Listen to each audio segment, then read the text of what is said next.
Hello everyone, I'm Charlotte and welcome back. Here is episode 5 Character Development.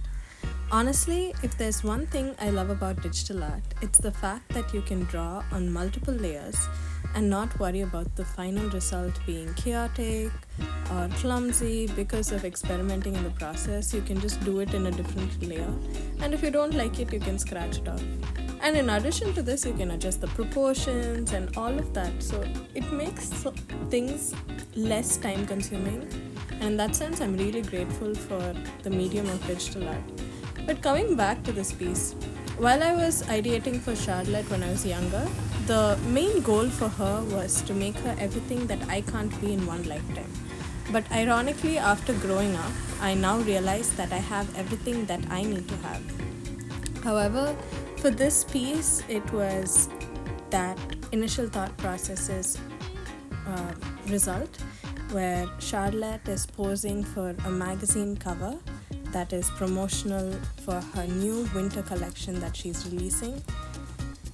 With regard to Charlotte, I think I really go with a lot of professions where she's able to juggle at it at the same time in order to give that feeling of concept art for real.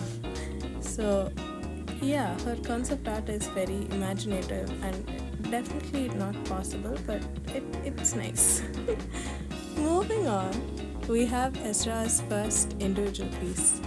Although I wasn't really happy with the end result, I'm glad we did it anyway because I don't practice drawing men otherwise.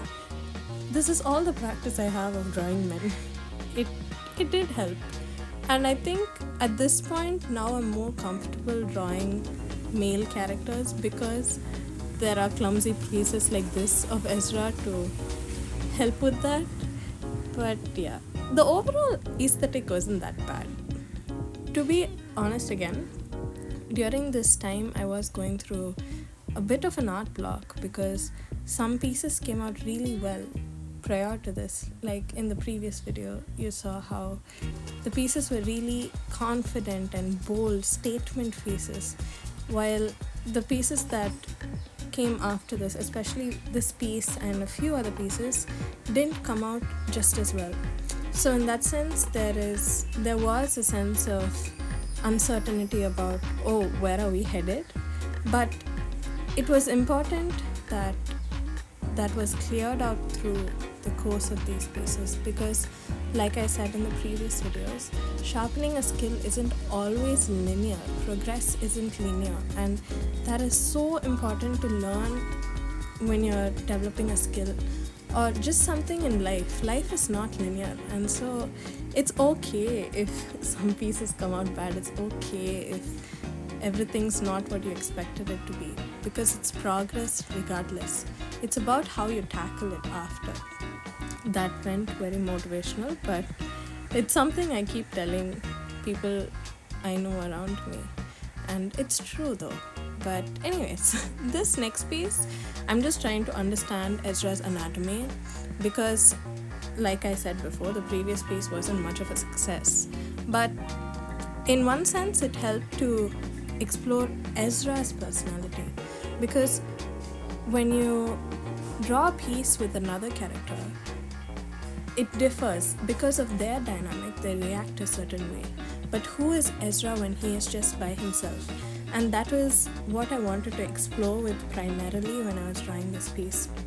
So because the novel itself is set in France, the first novel at least, this piece was representational of that in terms of the balcony, is it, or is it terrace? I'm not too sure. Just the outside area where you can sit down and enjoy a nice evening. So I think the reference was similar to that perspective as well, and so I wanted to bring out that very picturesque vibe, and honestly the color palette did help with that. Not too sure if the detail itself did that, but the color palette helped in conveying that story, and so it has a sense of tranquility to it. It's very calm piece. I don't do calm pieces much, usually it's very bold. Exactly, that's the thing. So because of that art block, it was nice to shift from very dynamic and bold pieces to a calm piece. Moving on, this one is genuinely one of my favorites. I have huge respect for architecture students because honestly, drawing buildings well is not an easy task at all.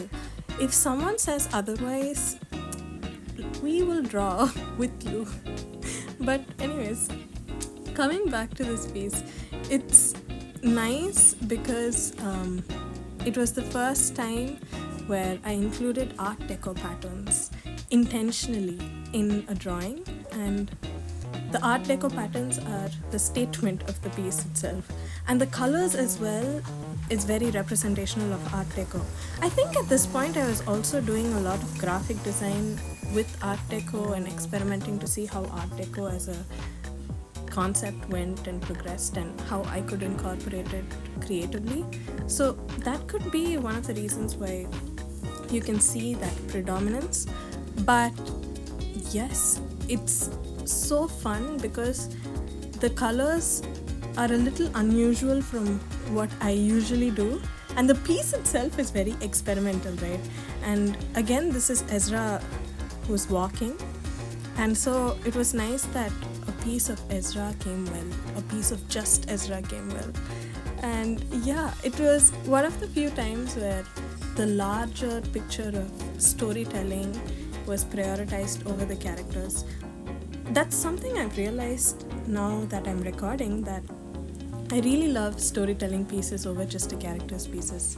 But anyways, I hope you enjoyed this video. We're almost at an end. I will see you guys next time.